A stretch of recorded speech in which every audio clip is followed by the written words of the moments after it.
once the sun is shining and the rain is falling, it simply means that somewhere, somehow, a lion is giving birth. I believe because my parents said so, and I just realized that these things are misconceptions.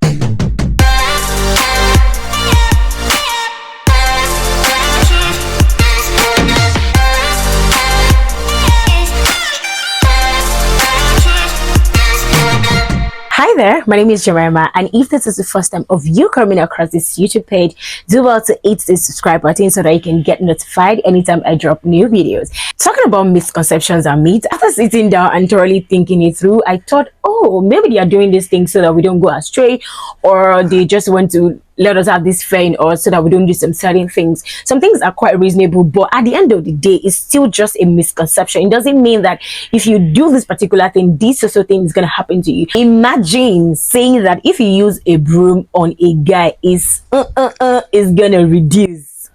How?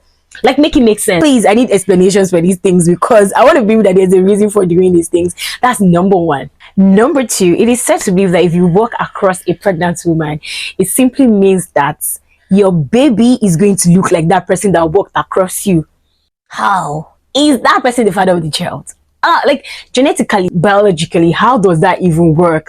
Can we be realistic? Number three, this one shocks me the most. How can you say if the sun is shining and the rain is falling, it simply means that there's a lion somewhere giving birth? How?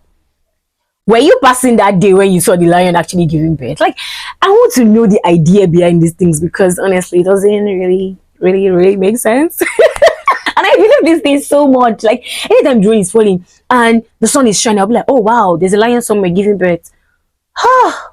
Number four, no, you're eating and let's say by mistake your food drops on the floor and you're about to pick it up. It's said to believe that Satan has eaten the food. Number five is even more ridiculous.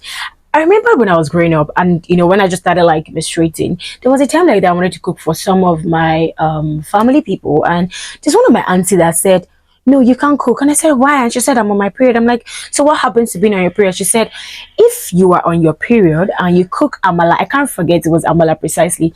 She said, if I'm on my period and I cook amala, it means that the amala would not be done. Like, help me.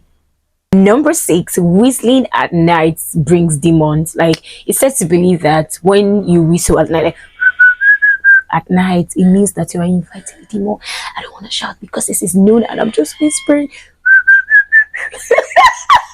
I feel this is actually a misconception. Number seven, this one is actually very foreign. I know it's also a misconception and a myth, but then I find it very interesting. And the thing is, when I was growing up, when you lose a teeth, right, they will tell you to count the number of your age. When you count the number of your age, you now pick the number. You pick stones in the number of your age. Let's say you're 7 years old. You pick stones you pick 7 stones. Then you pick, this one is even very awful. You pick the sheets of the goat sheets. You count it to 7. You now go, you pick the stones, you put it together with the sheet of that goat. You put it together. Then you put your teeth in between. Then you throw it on the roof. Then you run and cover face down on the ground before stones land on the roof. If not, your teeth is not going to grow. How many of you do that? Let me know, because I did. Maybe that's why I have a complete set of teeth. You can see. Let me know if you do these things. It could be fun though, but I think it's just a misconception. If you don't do that, it's not a criteria for your teeth not to grow. Number 8, if you put things on your head a lot, you are going to be short. But I want to know how true this statement is. Like, if you put a lot of things on your head, maybe you put a load on your head or you carry water, it's said to believe that the more you put things on your head, the shorter you go or the shorter you become. How true is this? Short people, is it true? Because I need to know why you are this short. I don't know if this is true or not, but let the short people in the comment section figure that out. Number 9, if you sit on a guy's lap, apparently you're gonna get pregnant. How many guys' laps have you sat on? If you're watching this video and you're currently sitting on a guy's lap, just get up. Get up, else you get pregnant. I didn't say that. The older generation said so. So if you are sitting on a guy's lap right now, just get up. That's all I can say. I don't know if it's a myth or a misconception or whatnot. Just get up and do the needful. Go home. Number 10. I know.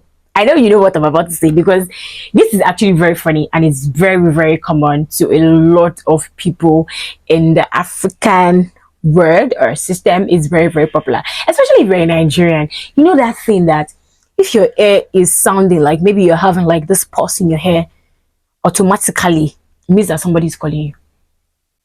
Did you not do it? Did you not do it? If your hair is just doing bang bang bang bang bang like this, it means somebody is calling you. And it's very wrong. It's just a myth and a very big misconception because it's only blood that is running through. Nobody is calling you. Somebody will say, ah, I call myself with the blood of Jesus. Somebody is talking about me right now. Rest. Somebody's talking about you.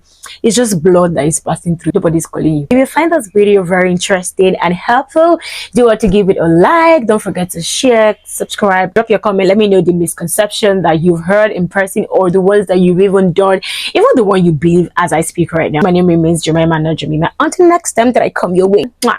To this.